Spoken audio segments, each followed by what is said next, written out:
Okay. So we welcome everyone to this session today by WIN-NITT Mentorship Connect 2.0. So moving on to the next slide. Uh, I guess we have conversations before, so why don't we get into a quick introductions of all of you? Maybe Jyothsna ma'am, would you like to begin first? Sure. Thank you so much, Nandini, and thank you everyone. Firstly, for making it on a Saturday or a Friday night, it can't be easy. So really glad to meet everyone here, though it's odd time. But to start with, I'm based out of India. I'm in Gurgaon right now. I work with Google. I help small businesses scale and invest in their digital marketing journey and grow it for them. So that's my current role. Before this, of course, I've worked for about 12 years. I've worked with Unilever, again, solving problems like how can Dove soap become better and how can Surf Excel clean better, and problem statements like that in the personal care and home care segments. I've also done a short stint with Flipkart and Airtel. This was all when I started out in my career. I've finished my MBA from SPJN in Bombay. Of course, before that, I was in Trichy. I specialized in ECE. Right away, decided that I want to get into the sales and marketing side of things and the business side of things. And that's how it's been. Really glad to be here and meet all of you. Thank you so much, ma'am. That's a pleasure. So next, Sapna Gupta. Hello everyone. Hey, can you hear me by the way? Yeah, we can hear you. So I am based out of US as well. So it's same thing. Sumithra, it's 9:30 over here. I'm Yeah. in Seattle area. So right now I'm working for Microsoft as a product development lead for about 2 years. And before Microsoft, I was actually working for Intel for about 5 years as a staff technology development lead. All the chips that you see in the markets that goes into different devices, I was building those chips back at Intel. Before Intel, I was in Connecticut. I worked for Praxair for about 4 years as a product research specialist. And I did my PhD back then from University of Connecticut. Before that, I was in India. I finished my bachelor's. I'm 2010 batch. All right, that's great.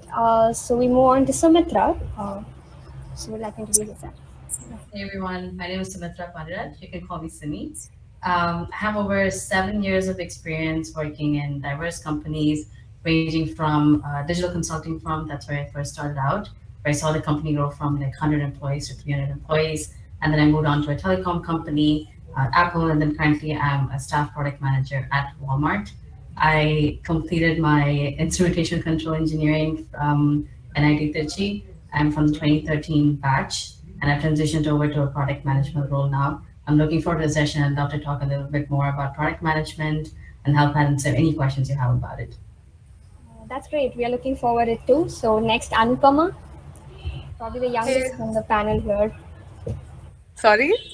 Probably the youngest in the panel here, I I think. think that's Komal, but Oh, okay, yeah. great.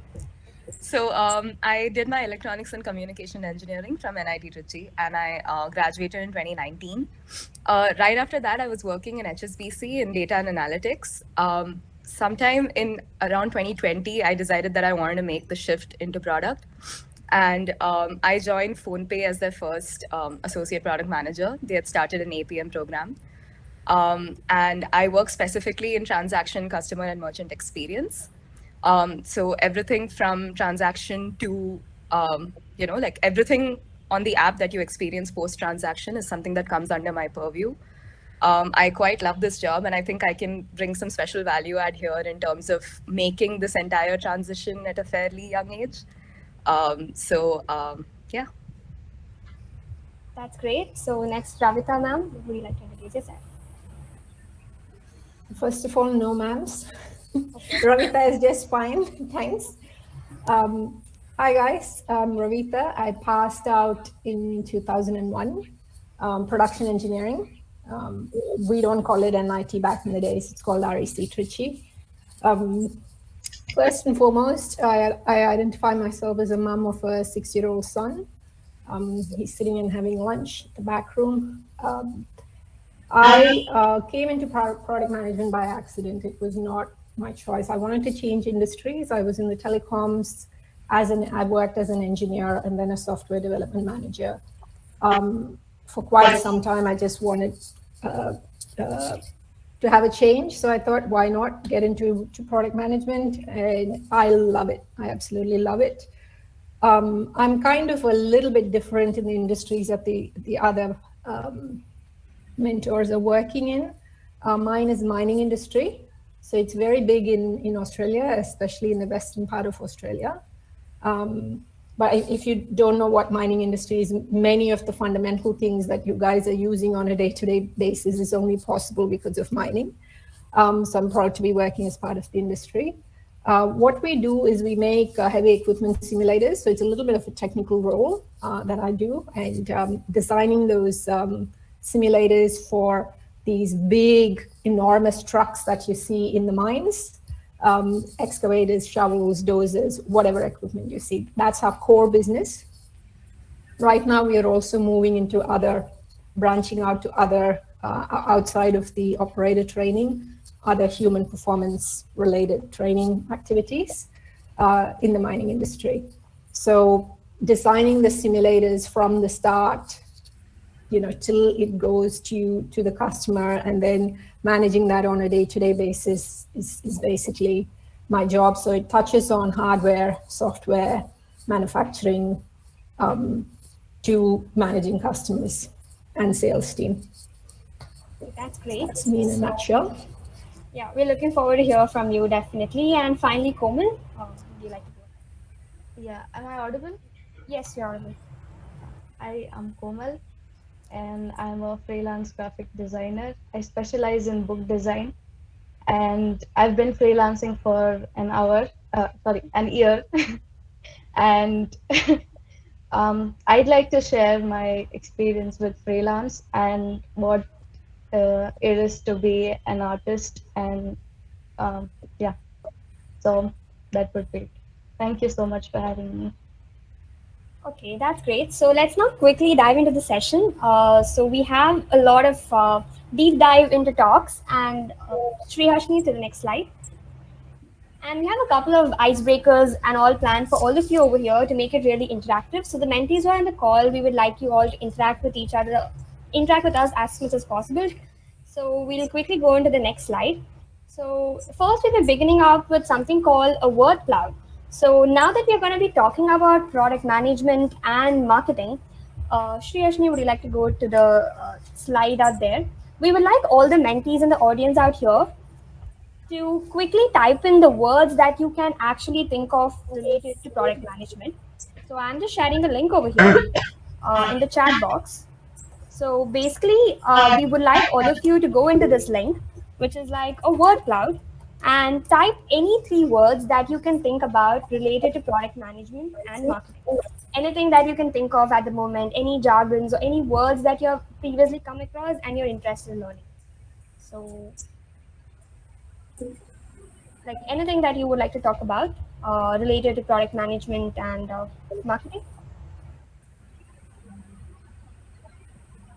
Okay, is it visible on the screen?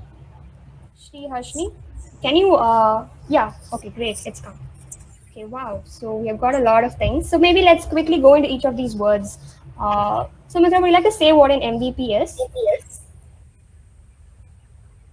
Sure, it's a minimum viable product.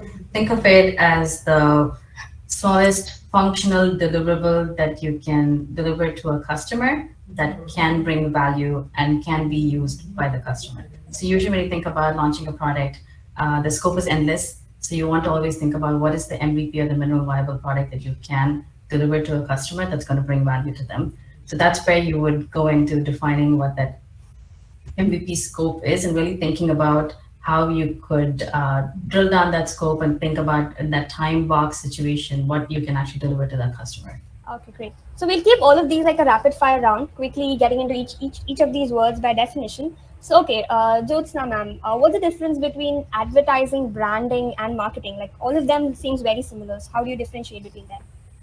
So we have a lot of Yeah, no, that's a great question, and in fact, that's something that every organization and every enterprise you work with will look at it very differently, right? But at the core of it, if I have to just break it down, I think marketing is essentially understanding what the customer needs and how to give it to them. I think that's what the gamut of marketing will have.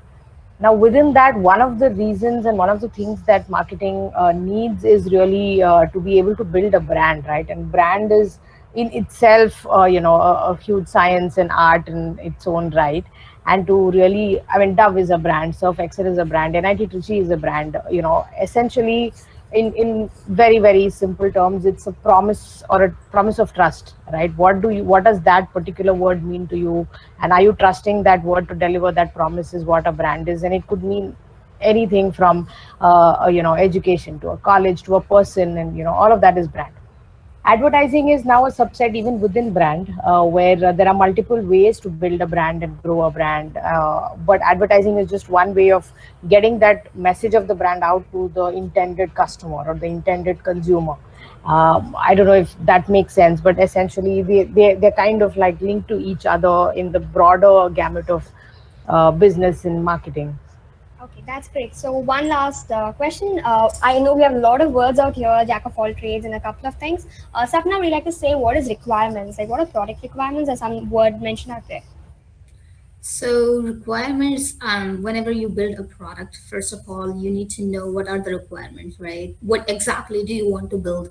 If the requirements are not clear, you're going to build a product that is not your customer is looking for. So requirements comes out first after you have come up with the ideation, what exactly you have in mind in terms of product development. So it's a key thing to keep in mind, and it has to be always, as a product manager, it has to be always on top of your mind. What are the requirement? What exactly you're planning to build? Okay, that's great. So let's move ahead. The word cloud will actually be open. So meanwhile, while we are walking through the session, if you find new terms, new things that you learned across the session, do fill it in, and we will be coming across this very soon. Okay, great. We have customers, products, services, and a lot more of other things which we can discuss today. So moving on to the next slide. So we have Anupama over here, who will quickly introduce you to what is product development and how you can get started with it. So Anupama, over to you. Hey, so this is a question that I personally had before I stepped into the field, and I think a lot of people struggle with defining what it is. A really common definition that you'd hear is product is at the glue. I mean, it's the glue between all the other functions, right? It's at the intersection of tech, business, UX, right? But like I still used to find those definitions a little vague, so I thought I'll break it down a little more. So this is a definition that I found that I think quite explains what you do as a product manager, which is that you deliver business impact by marshalling the resources of your team to identify and solve the most impactful customer problems, right? So if we break that down into these three parts, first off, delivering business impact, right? So that is identifying the goals of your business. Now, this could be as simple as generating more revenue. It's not actually simple, but it could be that, or reducing costs. It could be acquiring more customers, right? It could be delivering a better experience, right? Positive impact for your business, right? Identifying and being able to deliver for that. Second is marshalling the resources of your team, and that's where the generally widely used definition comes into place. So there are a bunch of cross-functional resources associated with a team, right? And just leveraging those resources to ultimately deliver that business impact, right? That comes under the purview of what a product manager does. So this is not always just UX, tech, and business, right? There's a lot more granularity to who these stakeholders are. There's under business, there's finance, there's operations, there's workforce, right? There's even legal, right? So being able to work across these teams to finally get something shipped, to get things done, that's what a product manager does. And obviously, in the process, you end up solving and making impact for your customers, right? Which again circles back to delivering business impact, right? So when it comes to the job of a product manager, I would say it comes down to three things. You shape the product, you ship the product, you sync the people. A common question that is asked is whose concern is the product? As a product manager, the product is not just your concern. It is the concern of the entire team. It's rather that you work through these people, right, to ultimately deliver that product. It may not always be a full-fledged product. It may sometimes be a feature, right? Success, again, can be measured in different ways, and that depends on the kind of product or feature that you work on.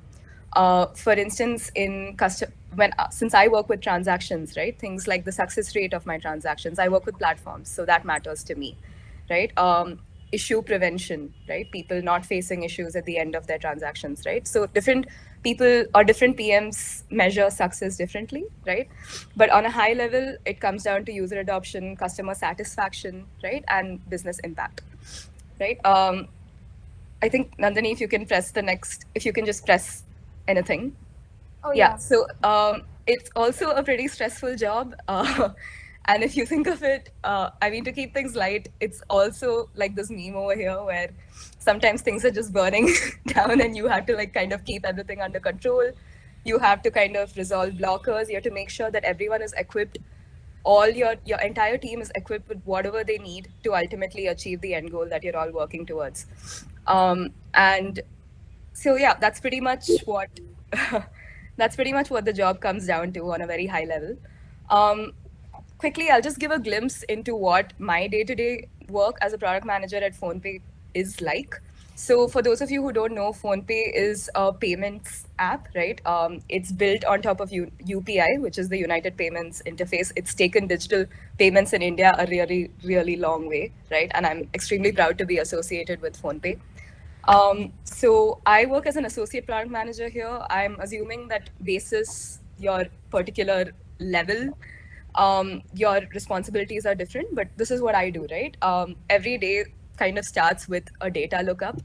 I need to know the data of we call it a pod, right? So mine is customer and transaction experience. I need to know all my metrics and data through and through, and I need to be very, very thorough with that on a daily basis, how it's changing daily, how it's changing monthly, right? So my day always starts off with going through all of our dashboards and being very well acquainted with the data. Then we have a stand-up, right? You may have heard this. So we have a stand-up meeting, which is with our engineering managers and all of our engineers. We discuss what we're working on, progress that we have made, any hurdles, how I can step in and unblock that, right? After that, generally, I'm a morning person, so I block off a chunk of my morning time to kind of work on product solutioning, writing my PRD, documenting, right? So anything that I have planned for that particular quarter and even the next, working on documenting that out, solutioning, right? That's something that I dedicate my mornings to. Second half of the day generally goes in stepping in, resolving blockers, right?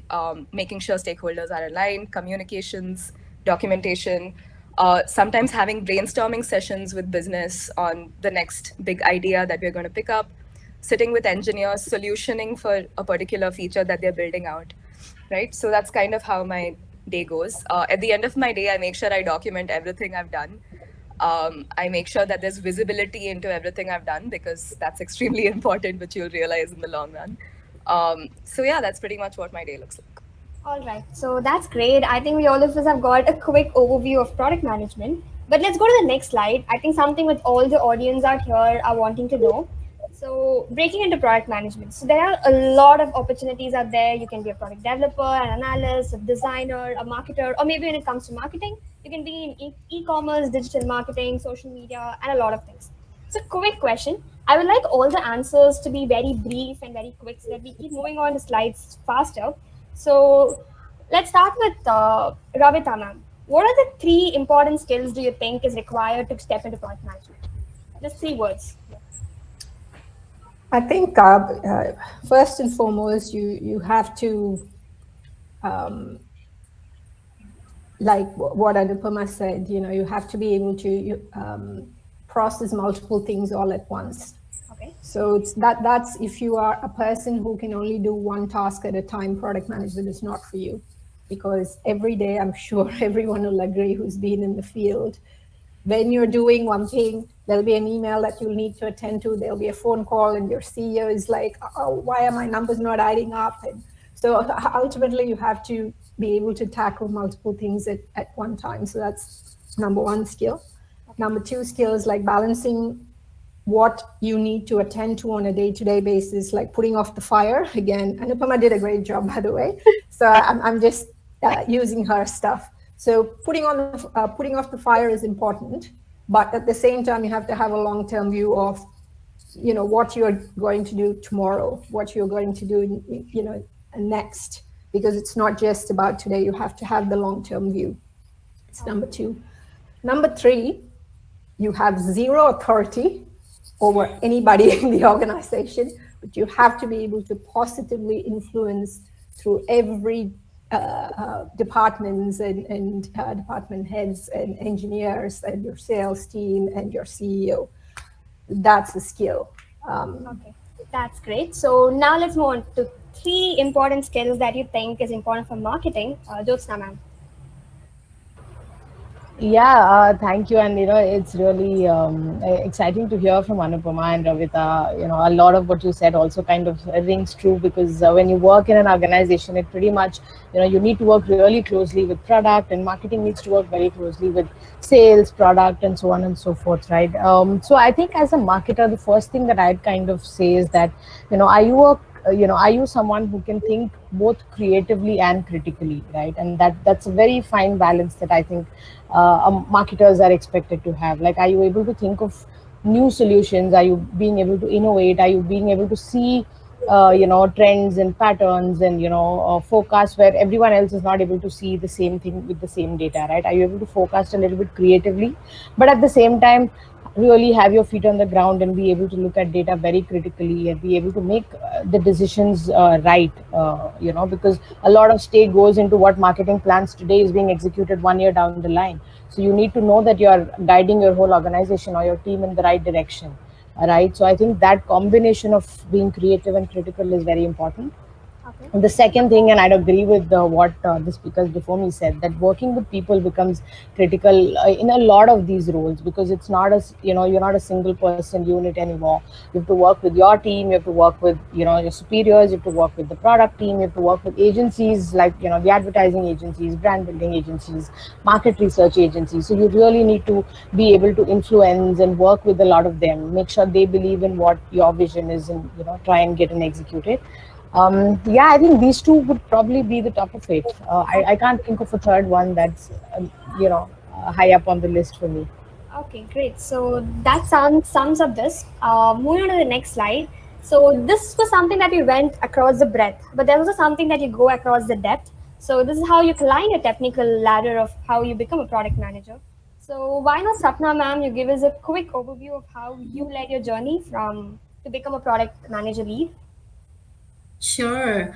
My journey is actually quite unique. And, I did my bachelor's in material science and engineering from Trichy, and then I did my PhD in material science and engineering. After that, I joined Intel as a technology development engineer. So during this journey, team, what I realized is I'm really passionate about building solutions, and I love building products. I mean, even though I was on the material side, but what I really, really liked and enjoyed working it was the end-to-end product, end-to-end device. Material was one aspect to it, but I felt like long term, I'm gonna get bored with just working on materials, so I just moved towards product management. My first official product management role, actually, when I joined Microsoft, that's when I got that official title. Even though at Intel and before Intel in Connecticut, when I was working for Praxair, there was a lot of aspect related to product management, but here at Microsoft, I build software products for our supply chain organization. So it has been a quite unique journey. A lot of challenges when you have to switch from an engineering role to product management role. You can't just switch it like that. You have to realize what exactly the company need, what exactly the team is looking for in you as a product manager. So you have to train yourself and be in that space before you can actually become a product manager. So very high level brief summary, but we can deep dive later if we have time. Yeah. Yeah, sure. That's great. So we now go on to the next important thing. You saw there are various roles. So now we'll look into what product designing is all about. So we have Komal out here who will talk to you about design, graphic design, and illustration. Shreya, to the next slide. Wow. Hello, everyone. Yep. So, yeah.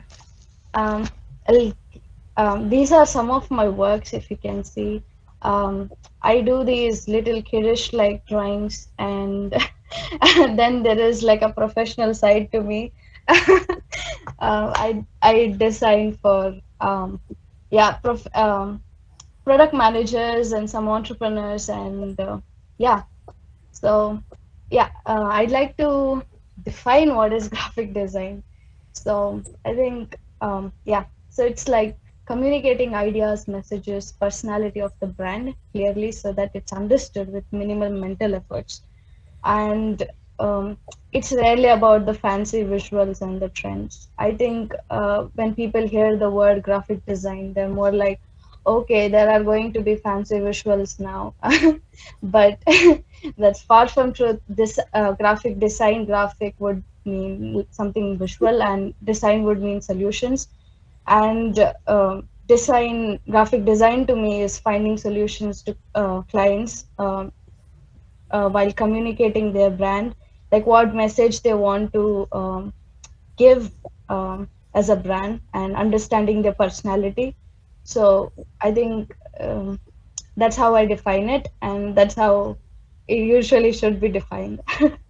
And okay, so yep, I've been freelancing for an year. I'm not an expert, but um, to some extent I have cracked some important codes and learned some important lessons, and I'm still learning. And if I have to give 5 tips on freelancing, then that would be um, like, first is to have a niche, because uh, being a graphic designer is great, but being specialized in something adds on more weight to you, and being niched is important. And when you're niched, your patience gets increased, like you should get increased, because now you have to say yes to right things, and something that does not fit you well, you have to say no to those things. And add value. When I say add value, yes, when you get paid for something, you're supposed to add value, but I'm saying that add more value than you get paid for. Like, do some, go little extra steps for your clients. Do the research that they have not done yet, and connect them to people who they need to be connected to. Like maybe what I do, some extras that I do is I try and connect them with publishers, or someone. Okay, I just design books. If they need UI UX or anything of that sort, I connect them to people, and then I give them ideas that they have not thought yet. So value addition is very important, and network, um, of course. Wherever you get a chance, network with people, get to know them, not because you want clients, just because you're curious and you want to get to know people. I think that's the right way of going about it, and get paid well. Like, okay. So I think the problem with freelancers is that they are not straightforward when it comes to money. Somewhere there is confusion of how much they have to charge and all of that. I think doing their own research helps. And once you have known that your work is worth this much, don't settle for less. Um, always be professional and send invoices in emails, because we are professionals and we deserve to be paid well. And okay, then the last thing is have fun, because you have the freedom of time. And and the worst thing that you could do is be a freelancer and stress yourself out. I mean, it's a creative job, and all freelancers, I mean, don't get in the cycle of uncertainty. Like, don't get the uncertainty get to you. It's have fun on the way. So that would be my 5 tips for freelance. And my process of branding. This is my personal process. I think there are like amazing processes out there, but this is just mine for book designing that I follow. First is get to know your clients. Like, there are 3 things, no, 2 questions that I ask my clients that helps me immensely. That is, if you want to describe your brand in 3 words, 3 adjectives, what would that be? And they give me those words, and I try to brand and try and convey those feelings of their brand. And another question I would ask them is, what are those three works that inspires you? Um, as in, who do you think inspires you the most in terms of illustrations or in terms of brand? So it gives me an idea of what they really like, what they might be trying to convey, but what they might not really like that. So it gives me furthermore clarity. So getting to know the market, it would be like getting to know the competitors. Like uh, have study of competitors gives a good idea of how you can stand out. So that is people's objective, right? So that, and ideate, present, and execute. So create a lot of ideas, concepts, and present them, and then present it to clients, get their feedback, and execute it finally. And then make lots of iterations, lots of them. There is no end to it. Like after 5 years, also you might have to go back to some project and make iterations. So yep, keep yourself open to that. I mean, that was just Wow. amazing, Komal. Like, I just loved everything that you told right now. Like, make it very simple for people to understand too. One small thing, I have the book which you have designed with me and had bought it. And trust me, it's like too good. Like, I have just seen almost all the designs which are there in this book.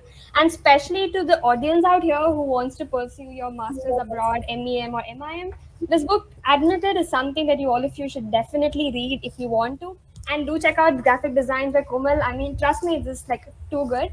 And I mean, that creativity is what brings into the brand. So moving on to the next slide. Now that Oh, you know, yes, just one thing. yeah, sure. Okay, so this is my website, and you can check that out later.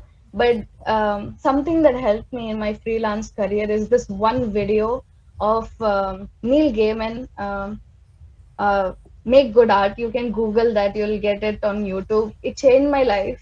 It summarizes everything that I have to say. So it's my gift to anyone who wants to pursue a freelance art career. So, yep. Thank you so much.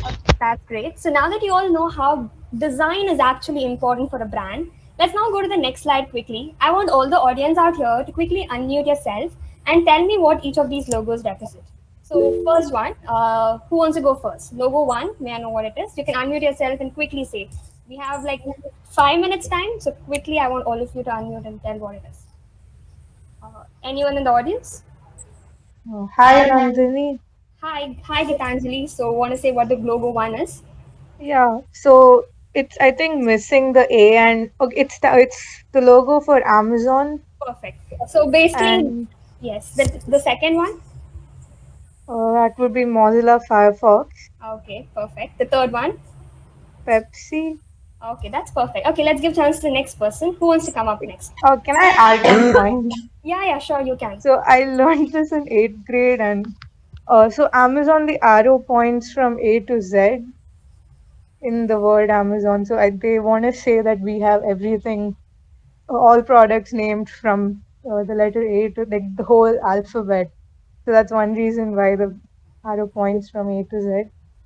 Yeah. I mean, that's perfect. You actually pulled out my words, which I was supposed to say, but I mean, Sorry. too good. So, I mean, one thing to the audience is all the logos out here has something very special, which that designer had thought about before designing this logo. So that's why designing is actually very important. Okay, so the second one, basically the fox across the globe, that's the browser, the Firefox. Pepsi, the one which he told, it's the American's flag, but also it's about the electromagnetic fields and geodynamics. So you can Google it and check about it. Okay, what's the logo for? Next person. Anyone? Um, okay, do I pick up? Will it be cheating if I go because I worked at this company? Yes, but I want to ask you one question after we know what the company is. So, Nandini, that is Unilever. yes, ma'am, that is Unilever. Okay, Jyothsna, Yeah. ma'am, can you tell me what is so unique about Unilever's logo? Yeah, so every icon that you see on the logo represents one of the brands of Unilever. So, across the globe, there are about 50 odd brands. The number keeps changing, but each logo is represented and each category is represented in the logo. Yes, that's perfect. So that's what makes it's 25 sustainable entities which are represented in the logo. Okay, next one. Logo 5. Very simple. Anyone? McDonald's. Perfect. So that's the M in the McDonald's. Logo 6, so a company which newly rebranded. Perfect. Meta. So they just newly rebranded their whole thing from Facebook, Instagram to completely calling into the metaverse. Okay, logo 7. Anyone? Volkswagen. Yes, that's a V and a W. So you have a logo with the letters. And the final one, logo 8. Yes, that's Google now. Okay, I just want to share something with all of you with terms of designing. So, seriously, could you click here for answers? Okay, you could slideshow. Oh, great. Going to the next slide. Yeah, Gitanjali, you are just perfect. A to Z, Mozilla Firefox, Pepsi, and that's the Unilever's logo, which Jyothsna ma'am had mentioned. Shreyash, please the previous slide. Yeah, McDonald's, Meta. One unique thing about Google products, everything is like pretty much very same in terms of the consistency and how their logos are. So maybe if you're thinking of branding your company in terms of logos, you can think about those ways too. All right, so now that we're done with our logos, and I hope this was a little interactive, we'll deep dive into something called Scrum Framework, and we have Sumithra ma'am, Sumithra out here to just quickly walk you all through it. Hi. Hello. Actually, wanna change, go to that slide? Yes, right. All right, perfect. So I think when you hear about product management, you definitely would have come across the word Scrum. It's part of Agile product management. And essentially what it is it's a framework that helps teams work together. So the term Scrum, a fun fact, is borrowed from the sport rugby. It's actually just a word that's used for a formation of players in rugby. So why is Scrum important or effective in product management? So the main thing is the concept of Scrum is it encourages teams to learn through experiences. So that way the teams are self-organized while working on a problem. And also they get to reflect on their wins and losses to continuously improve as they're working through their product. And people often think that Scrum and Agile are the same thing because Scrum is centered around continuous improvement, which is one of the core principles of Agile. However, Scrum is actually just a framework for getting work done. But Agile is a mindset. So you can't really go Agile, and because it really takes dedication from the whole team to change the way they think about how they're treating the product and how they are adapting to the change or evolving along with the product and how they think about how they're delivering value to the customers. But what Scrum does is it helps you use the Scrum framework to start thinking that way. So that way you practice building all of these agile principles into your everyday communication and while you're building out the product and into your work. So the Scrum framework essentially is structured to help teams that way adapt to the continuously changing conditions that you face on a day-to-day basis in an organization, and of course the continuously changing users as well. So you do have changing user requirements. So that way you're able to reprioritize the features or the functionalities that you're thinking about building into the product, and you can also work with the team constantly to learn and improve. So I had two diagrams here. The first one, it talks about the life cycle of Scrum. So there are different roles that first are there. You as a product owner, then you have the dev team or the engineering team, then you have a Scrum Master who helps organize and facilitate all of these Scrum events. Those are those main three players. And you have all of these Scrum events, which is like the product backlog grooming, the sprint planning, and then the sprint backlog. And you also have the sprint review or the retrospective. So I'll go a little bit, I'll touch upon all of those things a little bit.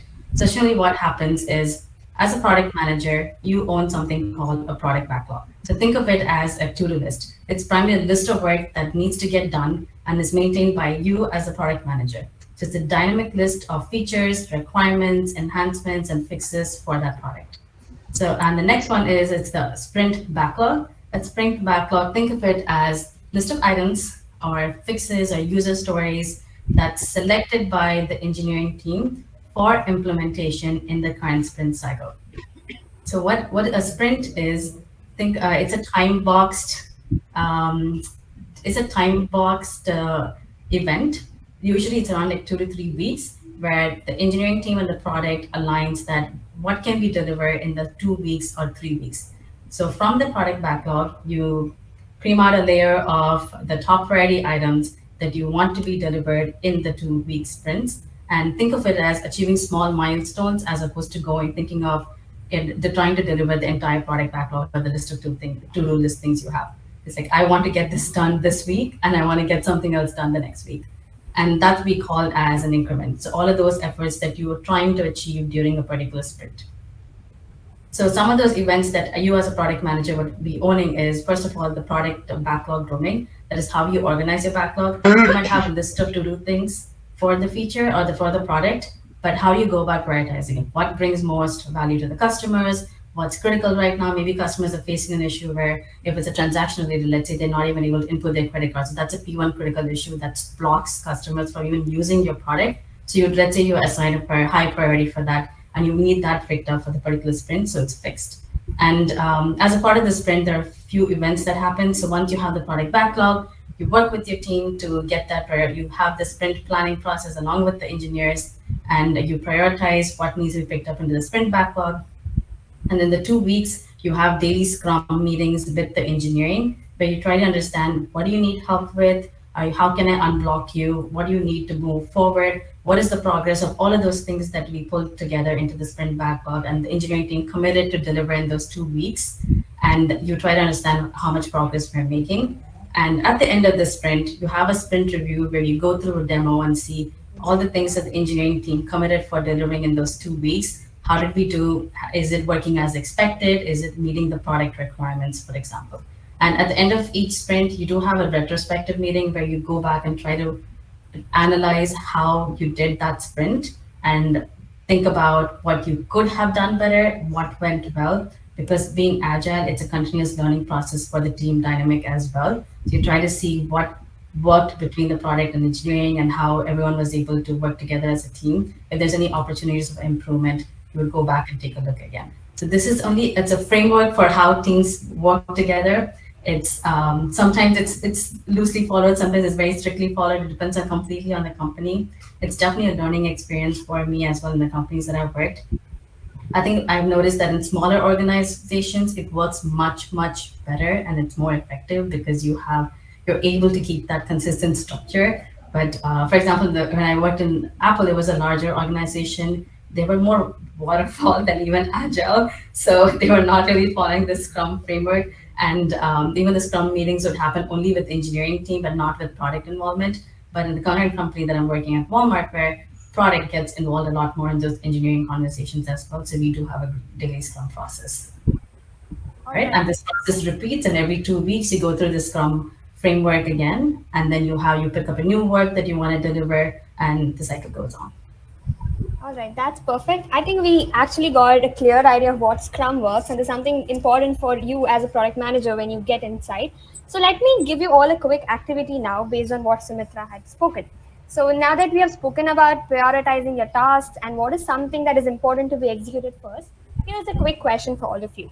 So imagine you are the product owner, you are the product manager, and your company is planning to launch a product that is user-friendly, and it has to be compatible and scalable across all the devices, be it your laptop, your tablet, and your phone. So now what tasks will you prioritize? So this is an interactive activity. What I would like all of you to do is I'll explain you the things ahead, and I want you all to think. So I'm sharing the link to all of you in the chat box right now. Sriharshni, if you could go to if you can click on share, just a minute, share. Yeah, copy the link and put it up in your chat. So this is a link which all of you can see in the chat box right now. If you can open a new tab and paste it. Open this in the new tab.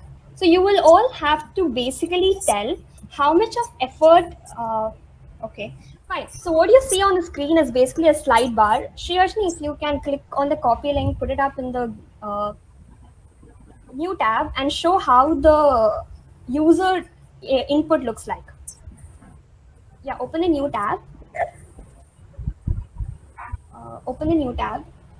All right, so basically what all of you are able to see is that you have a slide bar which says how much of an effort it takes for you to complete that particular task, and also how much of an impact will it have to the customer. So say, for example, you want to build a prototype. So you just have to just put in a slide bar how much of impact do you think it have for the customer and how much of ease it's there for you to develop.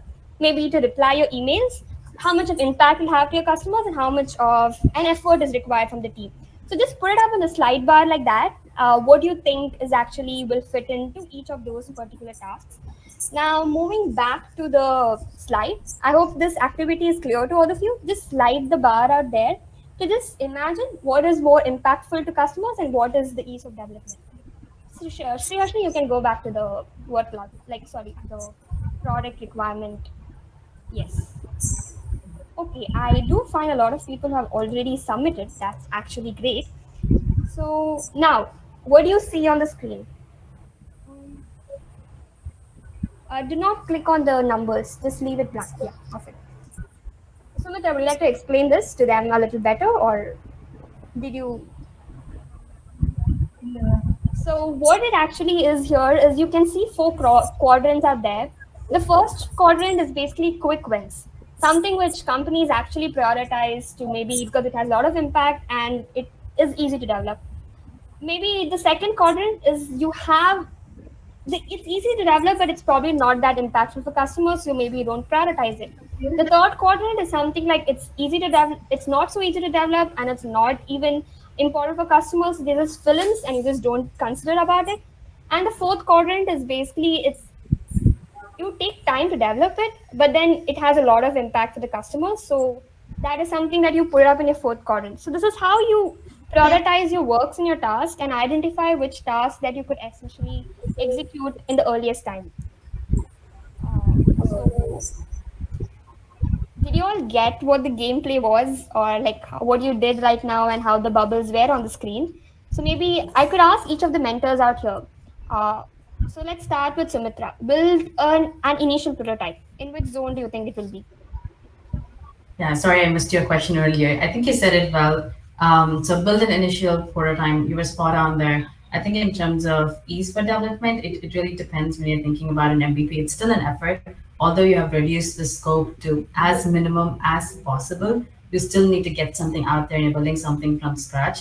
So usually the ease of development is not necessarily very, it's not a low hanging fruit for you to work on it.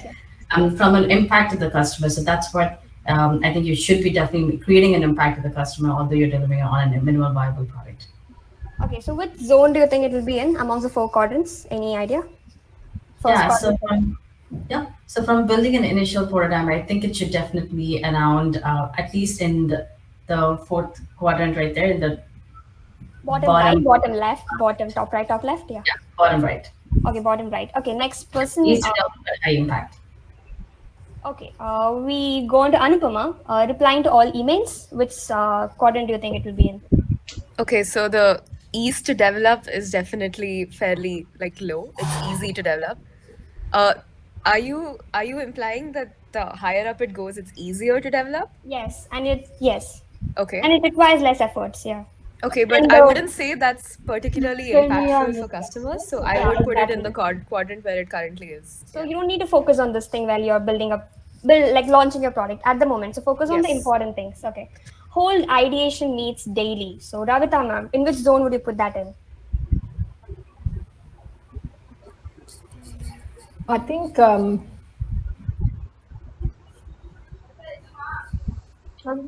Okay. Anyone else? wo- Would you like wo- to add? Sapna, would you like to say like which zone do you think that could be in? Hold ideation meet daily. Yeah. Uh, Daily it's, conducting is so I believe this is more of a task, right? You're holding the meeting. What are you trying to develop here? I'm just trying to understand. yeah, exactly. So, So so uh I mean, you don't have to develop anything here.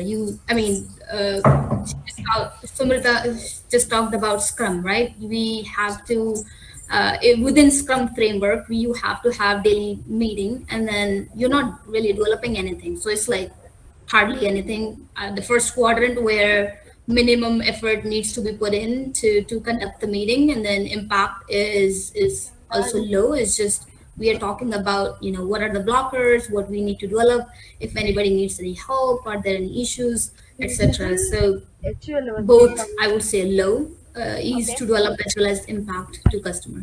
All right. So I think we have a couple of more things to like testing across your devices would probably be your main task, and research in your product market is also something important. So now that we come to the end of this particular activity, let's go to the next activity. Sorry, next slide out there. Shreyashni would like to go back to yeah, slide share. So let's talk something about. I mean, so far we have spoken about products. So let's talk something about market, sales, and business. So over to Jyothsna. Shreyashni, will go to the next slide. Thank you, Nandini, for really kind of like bringing this all together. And it's great to hear all the different perspectives, even for me. Yeah, so I think coming to marketing, sales, and business, I think just the topic of it, like I had said earlier, is really vast, right? Each of them in itself is a postgraduate degree in that sense. But I'm going to try and give a shot to just kind of maybe give you a sense of what organizations mean, what happens in a workplace when business teams or strategy teams or marketing and sales teams come together, and what do they really think about and what do they do. I've also tried and put in an activity inspired by you, Nandini, that hopefully we will be this we will keep it interactive and at least try and get to together solving what this means. So what I've done is, as the first activity, tried and picked out a few statements which are, you could call, mission statements or purpose statements of different organizations, right? And the reason I did that is, what I wanted us as a group to do is to read that and then say if you're able to really guess what that organization is. And probably then that will give us a chance also to evaluate if, the what that organization stands for in terms of its strategy, in terms of its marketing goals. Is that really something that they embody? Is that really something that they live with? And is the brand so powerful, right? That I think this is an exercise that will probably also give us an idea into that. So let's start with the first one. I think the first one is what's on your screen: to organize the world's information and make it universally accessible and useful. So any guesses what this company could be? Anyone from audience? You just want to give a wild guess? Yeah, anyone. You can maybe type it in the chat, or you can just unmute and call it out. I hope someone gets this. Yes. Is it Google now? Okay. Yes, that's correct. That's absolutely correct. If you just click once more, I think you will see the name as well. So this is Google, right? Which means the minute you say that, someone's organizing the world's information, you are able to kind of correlate and say what this company is. Can we go to the next slide? Okay, that was great, Mansa. I mean, too good. Spot on. Next one. Thank you for that. Yeah, thank you, Mansa. Yeah, this is the second one: to accelerate the world's transition to sustainable energy. Anybody wants to give it a shot? A company that's driving everyone to move towards sustainable energy, moving away from maybe fossil fuels, petrol, diesel, and moving into, electric and so on. Tesla? Perfect. Amazing. Yes, perfect. It is Tesla. Great. Thank you for the guess. Yeah, do we want to take a last one? Yes, to give people the power to build community so that we can bring the world closer together. Any guesses? Okay.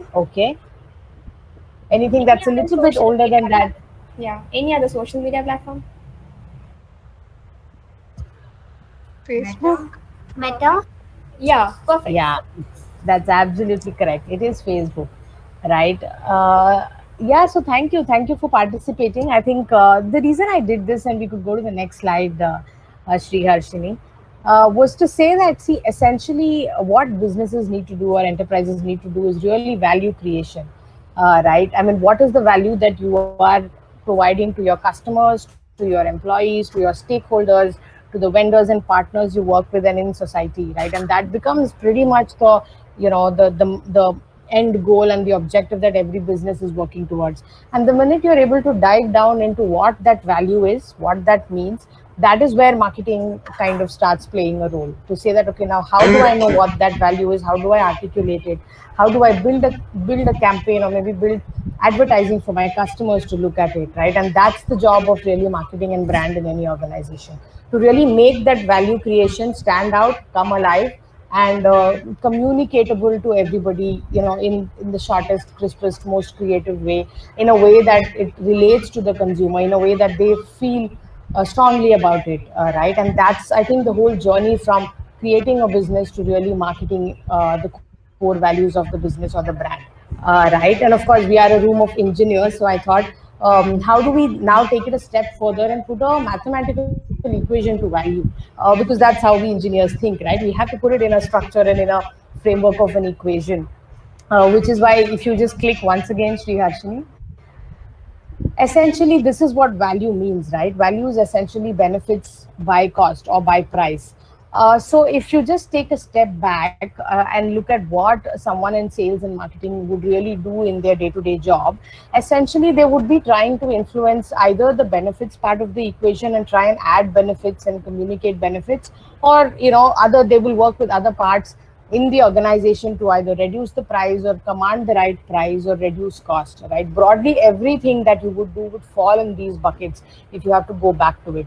So if I have to give you a few examples of, just marketing problems that I would have maybe worked on in the past, when I started my job at Airtel, right? One of the problems was when 3G internet was being launched. I think the question and the problem statement which we were trying to solve was, what should be the price point for a 1 GB 3G internet data recharge pack, right? Like if you're a prepaid customer. Now, this essentially talks about what's the right benefit, how would the customer want this product to be, and what is the right price or the cost that we should give it at, right? So this is a classic marketer's problem statement. Similarly, if I go, fast forward a few years, and in Unilever, especially during COVID, I think what we realized was now customers want to still buy soap, but they want a soap not just that makes their skin good, but also they want a soap that would have germ killing properties or sanitizing properties.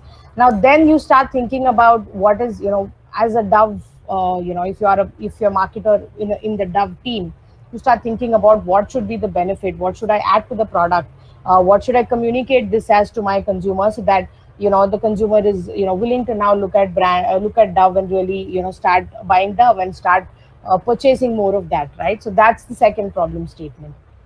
I'm going to leave you with the last one. Again, something that I've worked with between Flipkart and Google, and that was the problem statement of, we know there is Android TVs today. We know connected TV is a big trend that everyone is seeing. Connected homes are a big trend that everyone is seeing. But let's say we realize that consumers are looking for Android TVs that are also voice controlled, right? And also they should have motion sensors, let's say, going forward. So as a marketer, what you will want to go back and work with your product team is, how do we develop a product? How can we keep it in a price that consumers want to buy? What should be the features of the product? How can we then kind of communicate that value? Once we have the product ready, how we make it exciting enough for the consumer to want to consider it and want to buy it, or say that this is what we have. I think that's pretty much kind of what sales and marketing would do in an organization, to kind of make sure that value is communicated, and of course value is first created and then communicated to the customer. Yeah, and that kind of sums up, I think, what we do in our day-to-day jobs, and I'd love to kind of stop for any questions, or we can do it at the end. Yeah, we have an open Q&A at the end, and we'll definitely come back to it. I think I really agree to your point on adding values to the brand and the market. And so we have a short game for all of you again. So Shriyashni, let's go to the next slide. So this is basically brands and taglines. I think you have played it already, but in terms of strategies. But click here to play. Shreyash. So I will like, you will see a tagline on the screen, and I want all of you to unmute yourself. Slideshow. Yeah, did not. Yeah. So you will have to unmute yourself and tell me what this brand is, or like, what do you think this tagline stands for? Which product or which brand? Perfect. Okay, that's Amul. Next slide, Shriyashni. Shriyashni? Yeah, so that's Amul, the taste of India. Okay, next, identify the two brands. Pause it until someone answers. Pause it until someone answers. Yeah. Please do not wait until people answer. I'll tell you next slide, and then we can go to the next slide. So yeah. Okay, can someone tell me what the two advertisement stands for? I know you saw the answers, but maybe you can add any points that you want. Gitanjali, you want to go ahead? Yeah, so the left one where we can see a boy munching on samosa is for Google Pay, Okay. and the right one is for PhonePe. Okay, that's perfect. So basically, tumu chala chote Google Pay sab jagah chalta Yes, hai. yes. And you have one more for the PhonePe too with Amir Khan and Alia Bhatt. So that's the brand of advertising, yeah. So next slide, Shriyashni. Pause it there. So yeah, Google Pay and PhonePe. So next slide. Pause it there. Let's see. So connecting people. Who wants to give this guess? It's a very safe. No, not Facebook.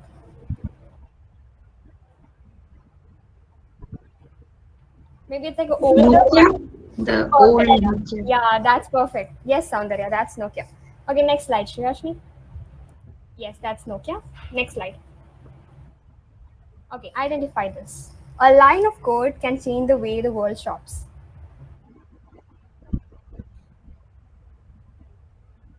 Any wild guess? Okay, maybe Sumithra, would you like to take a guess? Um, you're on mute. You're on mute. Uh, Sumithra, you're on mute. Okay, that's not Amazon. Hmm. Hey, Sumithra, you're on mute, and probably we cannot hear you. Yeah, now we can hear you.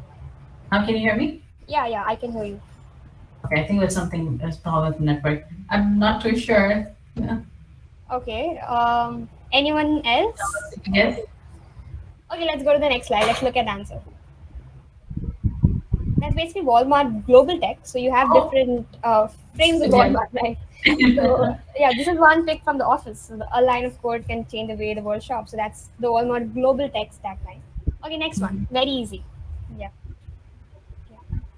Probably if you don't know Hindi, it's like kuch acha ho jaye, kuch meeta ho jaye. So Cadbury. diamond. Wait, yeah, Cadbury. Okay, that's right.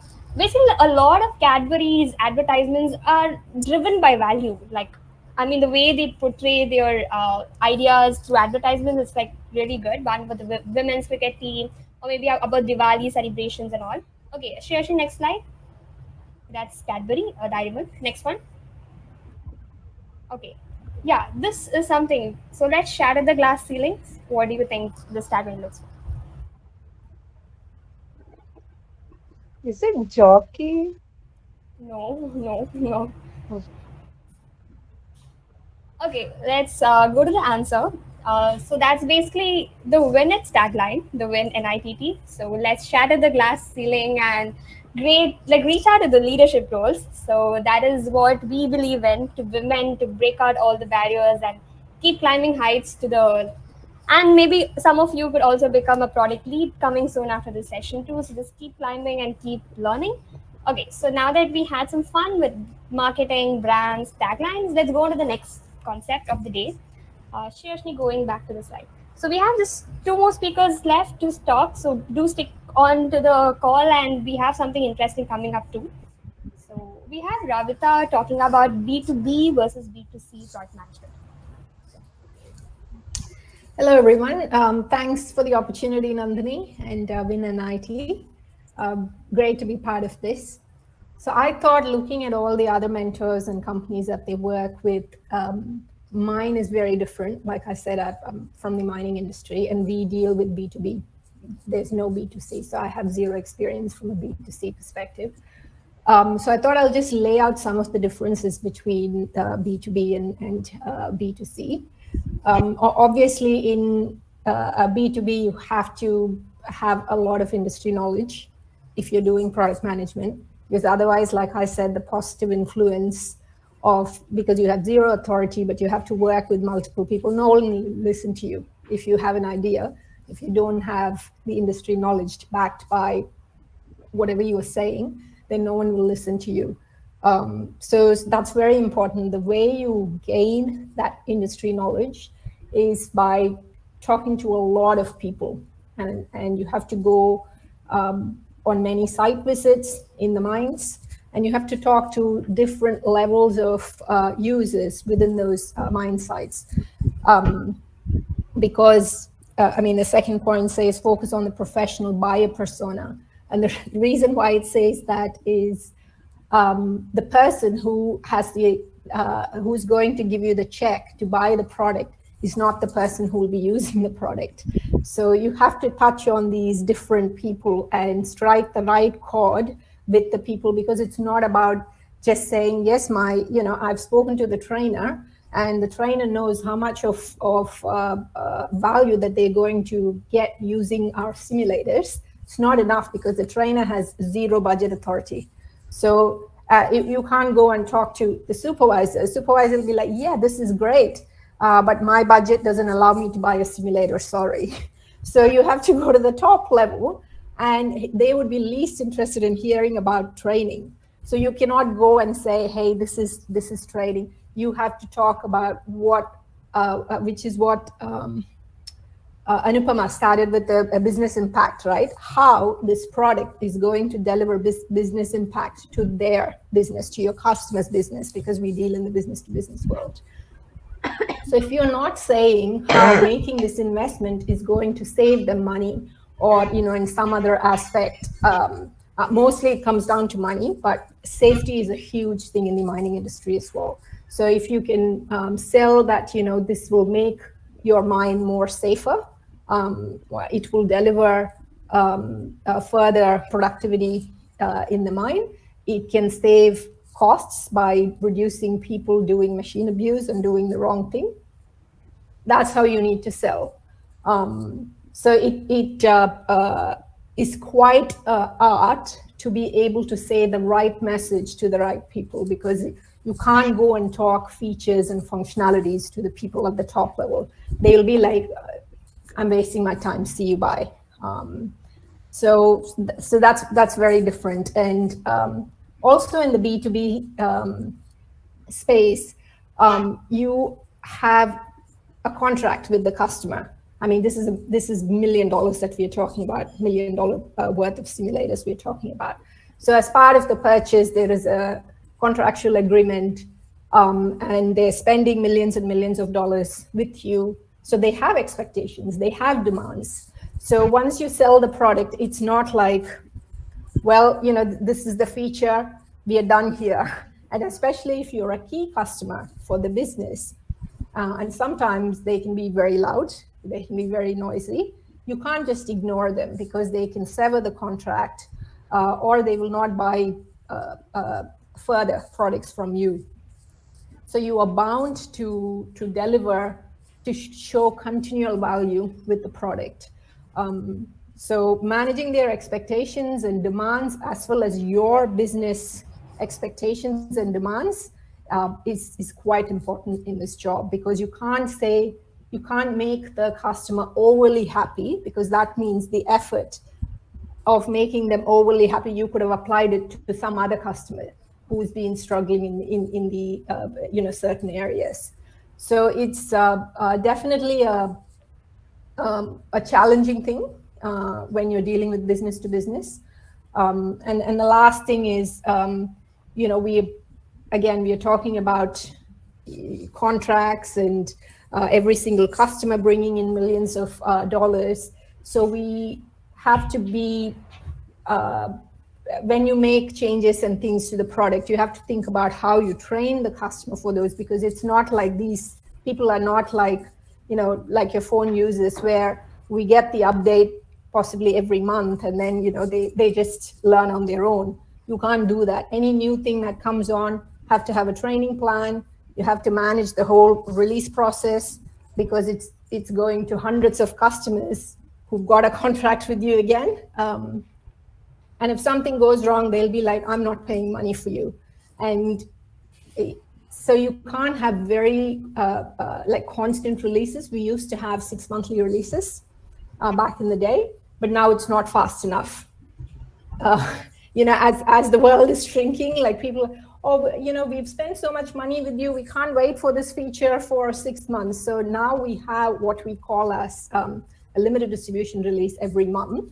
So it doesn't go to every customer. We have major releases every 6 months, but there are limited distribution releases that goes to specific customers who are really struggling with things. So that's our way of managing, keeping most customers happy while not disrupting all of our customers every month. So those are some of the key differences. And to survive in this B2B world, having a good relationship with your sales team is so important, because they are the people who can put you in front of the customers. And the way you get the industry knowledge is by talking to the customers. So if the sales guy doesn't trust you, he's not going to put you in front of the customer. He will manage every single thing himself or herself. And that's not going to help you understand the market needs, understand the voice of the customer. Voice of the customer is very important for us. We call that VOC. And So, without yeah. that, yeah, and Running without out of that, time, but yeah, sure. Yeah, you can continue. Just a quick wrap up, because I Sure. think it's getting late for Sapna to understand. Everything else is the same, but I think in a B2B, like having a good relationship with sales team is quite important, because that's the main way to understand the voice of your customer, because they have the power to shut you down because it's their customer. Yeah. I mean, that So is with- perfect to hear about the different perspectives and aspects about B2B and B2C. So in the next slide, we have a quick activity, but since we're running out of time, we'll play the activity sometime later for sure. So we are moving ahead with the next important thing about product development process, program, and process management. So Sapna ma'am, we'd like to quickly walk through the whole thing. Sure. Thank you, Nandini. And normally, by the way, I sleep by 11 o'clock. It's almost going to be 11 o'clock. So I'm going to try my best to be wide awake. So product development process is one of the key things that we as a product manager need to keep in mind. If you are planning to get into product management field area, you need to know end to end how we build a product. So these are the stages that we need to go through from starting to end. We start normally from ideation stage. We have to think of ideas. Sometimes the idea already exists. If you're working for a company where you're trying to improve the existing process, then you might already know what you want to improve. So that's already there. Sometimes you want to start from scratch. You want to brainstorm. You have a creative idea. And then you propose to your management what is the business case, what you're trying to build, etc. So that's what comes under ideation stage. And then once you know what you want to do, then you move to product a definition stage. At this stage, you kind of know more about what exactly you want to build, what features you want to build, what functionalities you want to add to your product. Once you have defined what product you want to build, then your third stage is kind of prototyping. Within prototyping, you're trying to kind of figure it out whether the feasibility of the product that you thought about is actually possible. So you're going to try building the prototype and make sure it works. And market research at this stage is also important. You don't want to build a product and then your customers are not going to use it. So you have to keep the customer requirements in mind. You have to keep in mind how you're going to add value.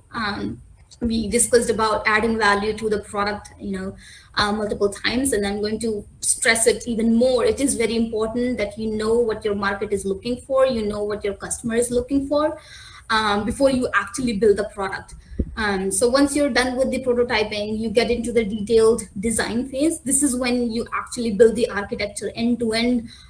If you're building a phone, if you're building a device, a laptop, you're building an app, you basically draw the structure, the architecture, you connect all the dots, and find out all the interdependencies across different cross-functional teams. There's a lot that goes on within the design stage. I'll not go into the details, but once you have done the design, everybody's aligned what you're trying to build, you basically move to the validation testing stage. You test it out. If your design is working, this is the actual product. It's not your prototype. This is when you have built your actual product. You're going to test it out whether it's working or not. And once that works, you basically go live in production and you launch the product in the market. Depends, you're building your product for your internal team or your customers, external customers. You will launch internally or externally. You just watch for the adoption, watch how market reacts, how your customer reacts. So these are the 6 stages of the product development. And if please keep these in mind, and there's a lot of documentation available, just Google it. But at a high level, everything starts from coming up with the idea, and at the end you launch in the market the product itself. We can move on to the next slide quickly. I'll just touch base on this. So product manager role, there's a lot, depending on where you are, which team you're working on, which company you work for. Product manager role can be a little subjective. At Microsoft, when I have to build a product, I have to build different features for my customers. I have to deal with 3 core functional team. One is business. Business will basically give me the requirements at a high level, what exactly they're looking for, and then I will deep dive, understand their pain points, understand what they already have, what we need to improve. Once I have the requirements, then I work with the design team. Design team is basically helping me build the architecture, what I just talked about in the previous slide.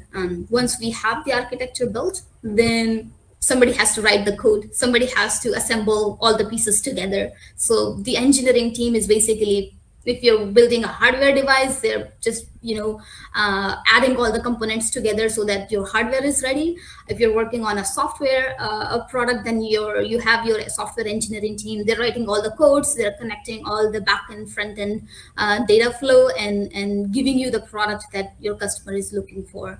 At the bottom, I have mentioned, you work with many cross-functional teams. At Microsoft, I actually work with, marketing team. I work with finance team, planning team, sourcing team. So there are many teams depending on your role, depending on your company. You will have to manage many stakeholders, and I think all the mentors have mentioned that, and that is the key. You have to manage the stakeholders indirectly. You're not directly managing them. So that skill is very important as a product manager.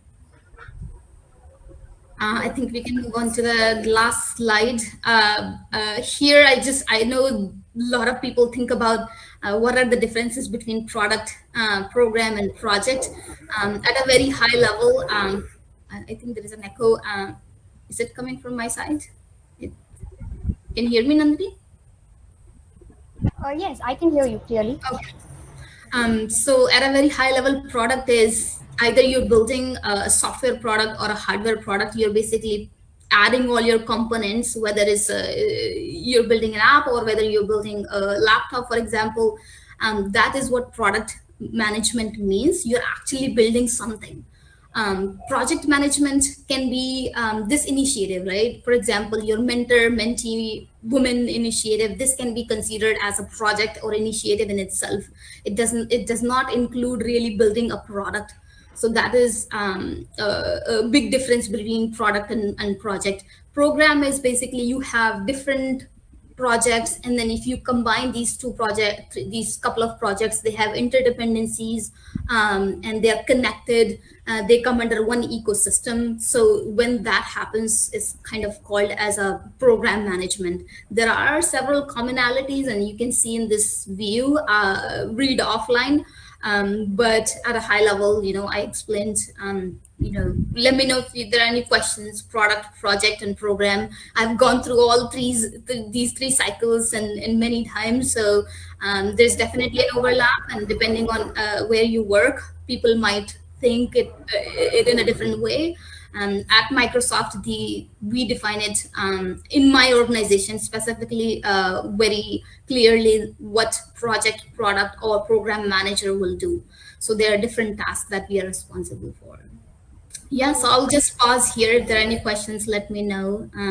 Yeah, so we will now quickly go on an open Q&A. So, I mean, I got it personally clear about what product, program, and project is. Was that was something which even I also had a confusion about. Okay, what is the differentiation point between each of them? So that was pretty nice to hear. So moving on to the next slide, there was just a quick question on what makes each of the products unique. Like, what is it that keeps Microsoft, or what is it that keeps Google still running on the top product companies? So what is that one adjective that you can say, or maybe like just words that you can say that makes your brand unique? Like what makes Google unique, Jyothsna? Or what makes Unilever unique?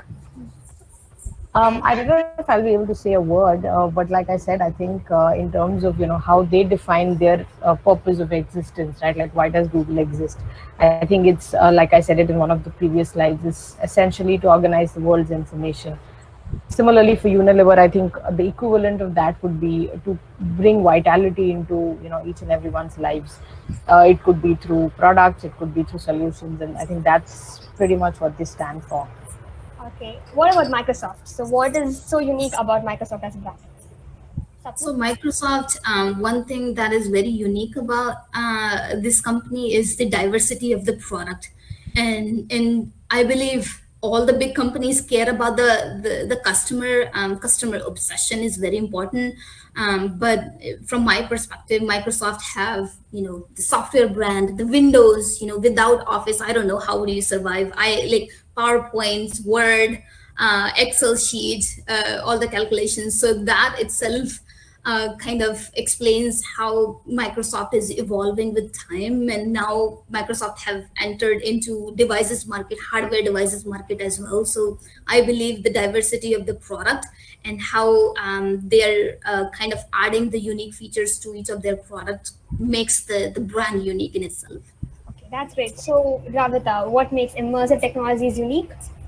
As Yeah, I mean, we focus on a very good question, by the way, because I truly believe people don't buy, what all these companies make. So it's, in a sense, people don't buy what we make, it's why. People buy why we make it. So it's that why that defines that product and brand. And how we differ from our competitors is we always rely on real results. So we're not about just selling the simulator and just saying, bye, now you just deal with it. We always follow through. We have a huge services team that exists in making sure the product gets utilized and the customer gets the value and gets results out of the product. And we're so successful. We've got around 336 real results that no competition can come near us. So globally, we are the dominant simulator training company of the mining industry. Okay, that's great. So now we move on to a very quick Q&A session. We plan to have the session till 11:30, so we are running out of time. But quickly, to all the audience who are out here, whatever questions you have, so I will put up a link in the chat. So this is like a quick way on how we could communicate with the questions. But in case you have something, you can type it up in the chat box too. Shirsh, you would like to go to that open Q&A 90-meter link. So this is a link where all of you can type in your questions and it will be visible on the screen.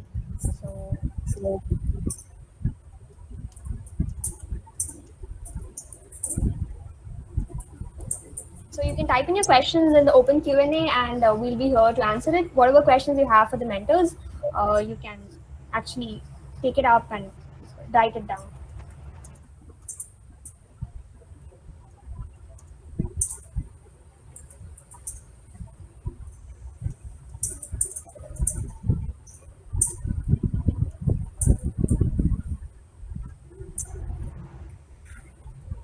So does the audience have any questions?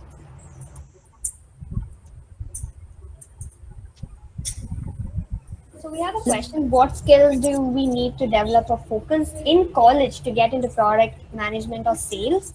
So who wants to pick up this question?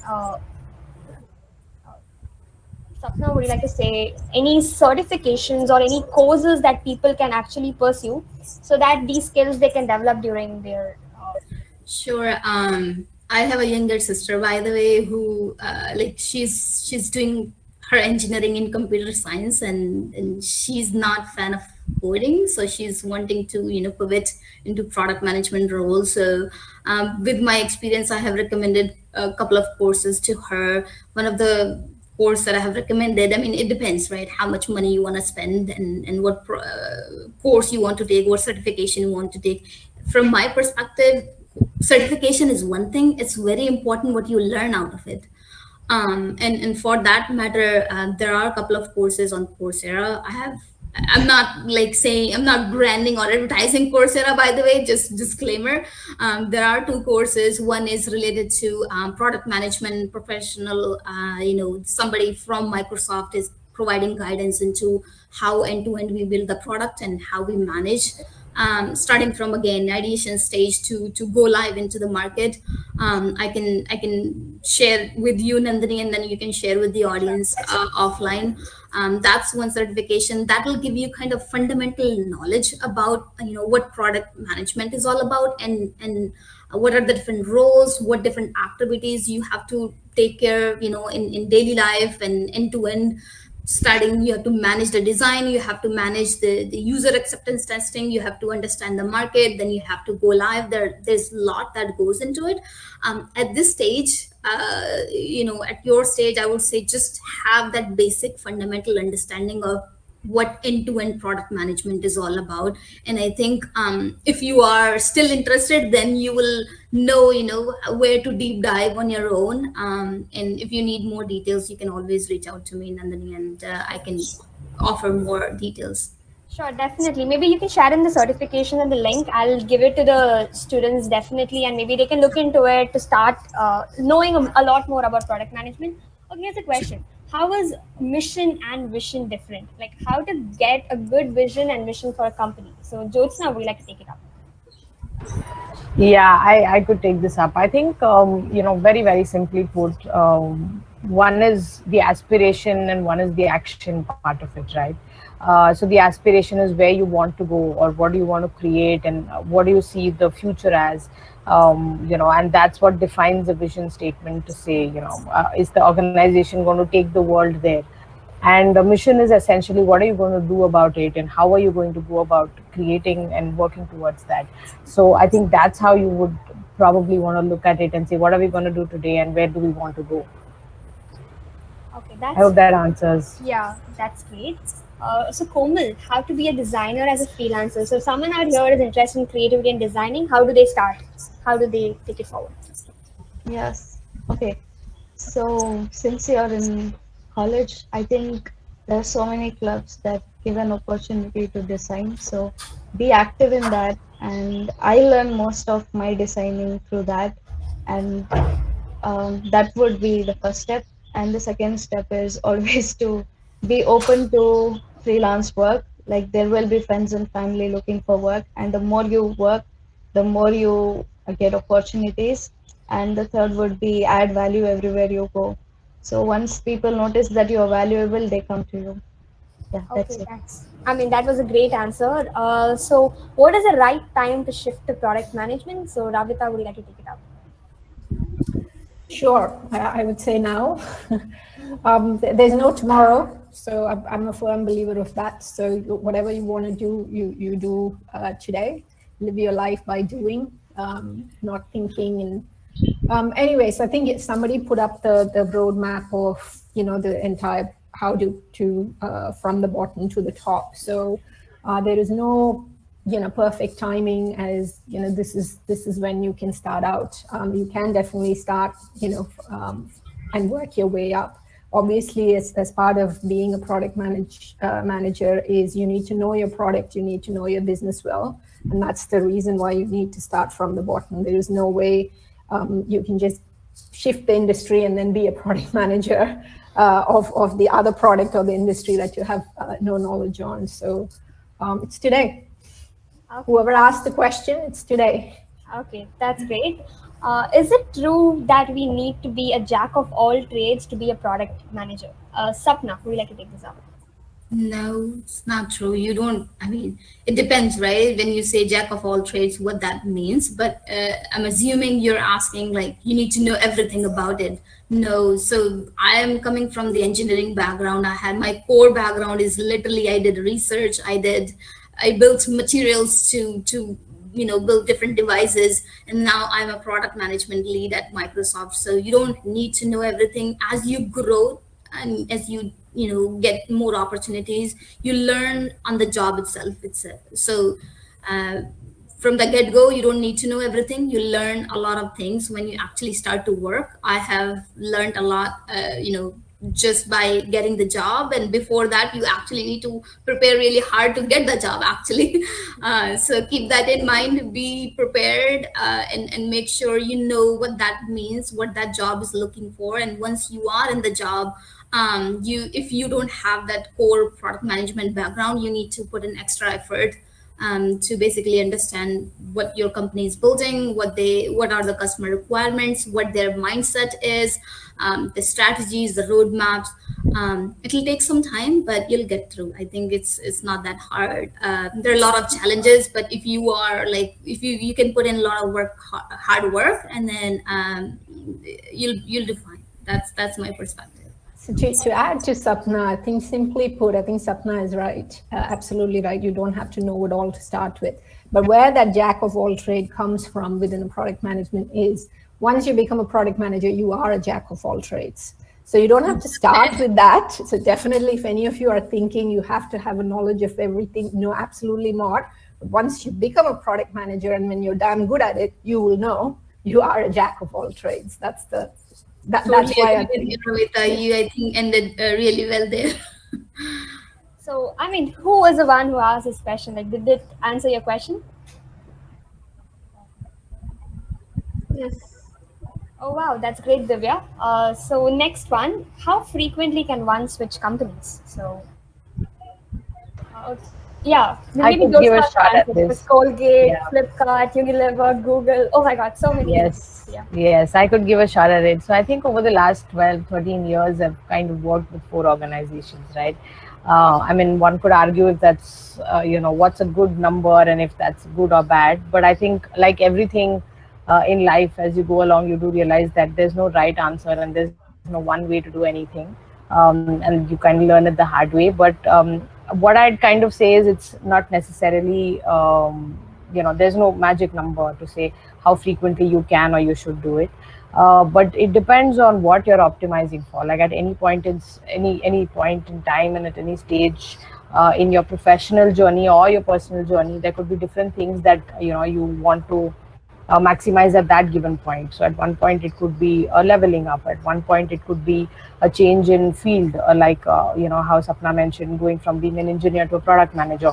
At one point it could be about moving countries. At one point it could be about prioritizing your personal priorities. So depending on what it is that you are looking for, I think it's good to kind of go out there, see what's available and take that plunge. But at the same time, also making sure that wherever you are, you're contributing and you're creating value, and you're kind of learning and growing and contributing to the organization you're at. Because at the end of the day, you do kind of want to build credibility wherever you are. Make sure that that stint is meaningful before you kind of move on to the next thing.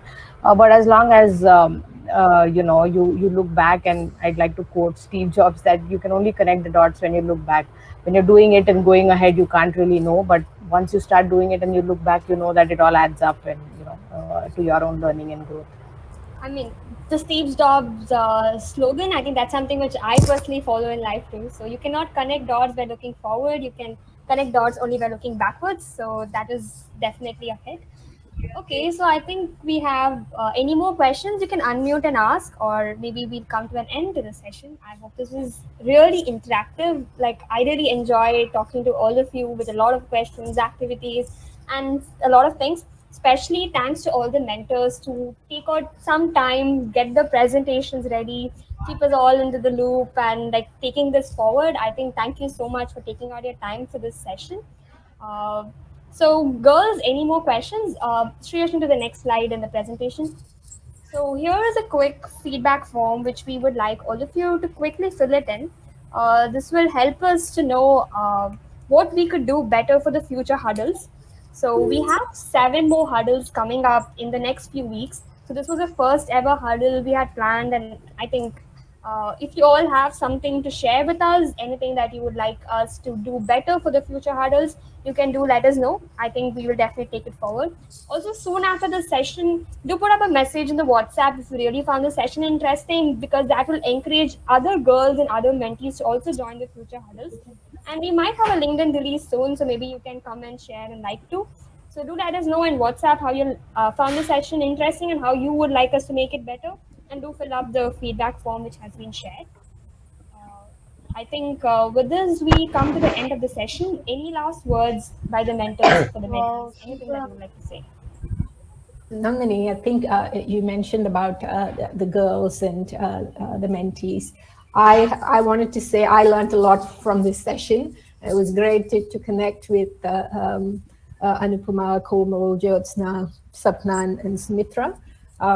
It's a great learning stuff for me as well, so thank you. I think you need to consider that part as well. Thank you, ma'am. That was actually like we are really glad for it. No, Anything that? ma'am. You Oh yeah, remind sure. me of my Yeah, age. thanks, Ravitha. I think that was actually great. Yeah. Uh, Nandini, Komal, you're an awesome host. Thank you for inviting all of us and connecting us, through this event. and keeping us on It's our a pleasure. feet. Yeah, yeah. I mean, especially to both of you, I think you being in US and I think now it's almost 11 o'clock and like staying still in the call, I think that is something very special for us. So thank you so much for taking out your time. I mean, that's really it. Komal, any last words from you? Thank you.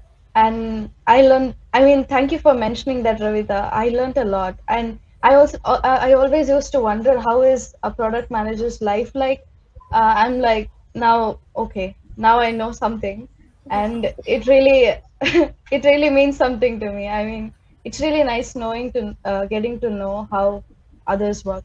So thank you. Komal, you're And awesome. Komal, you're awesome. I have to say that. Yeah, By the especially. way, if any of you think what is the common denominator between all of these people who had anything to share here, you will see a lot of what Komal said. No matter what you do, it's not relevant to product management or marketing. But the common denominator in everybody who spoke today is no matter what you do, where you are, give you 100%. I think that that's the common denominator that I see in this group, and I absolutely love it. A lot of what Como says, it's like put your mark. You know, everybody does design a job, but I think you want to show your uniqueness. And that's how you can do great in any area that you want to work in. Yeah, And I drive think through your passion basically. If it's your passion, just take it up and go forward. Like you don't need to even if wait. it's not your passion, no, I'm trying to say, even if it's not your passion, when you try to give your best, you always will stand out, and that's a way to make your career. I'm sure people who have gone up the ladder quite fast, they would have done absolutely the same, like Anupama, who just said she's ahead of the curve. The only reason she's ahead of the curve is because people can see she's doing a lot more than anyone who's doing the same job. So that's a way to shine.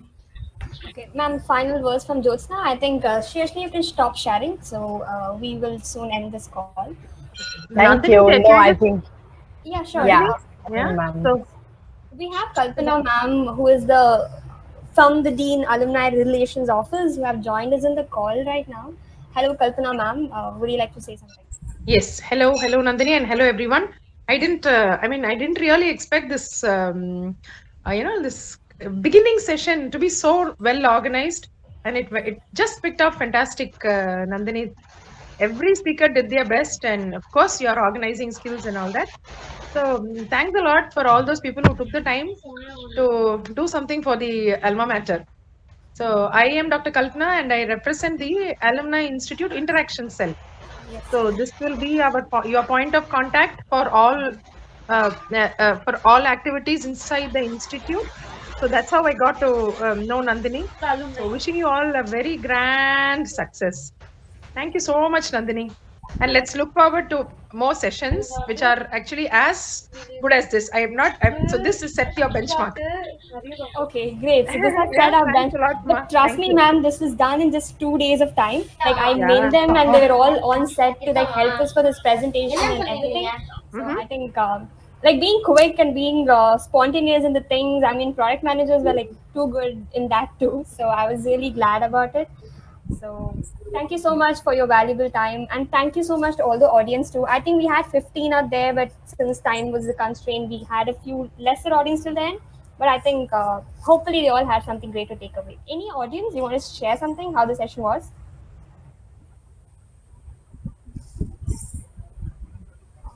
Was it interesting? Did you have too much of information, or you all had fun? I learned a lot during the entire session. It was very interactive. I learned a lot from each and everyone. I was not distracted at all. Like I was completely on the screen. Thanks a lot for this. Okay, that is great. Okay, sorry, I think I missed Jyothsna. If you were coming to say something, yeah. No, that's okay. I was just echoing what everybody else said. Really great session. Thank you. Okay, thank you so much, everyone. So we come to the end of this session. Thank you so much for joining us today. Thank you, everyone. Bye. Thanks. Bye.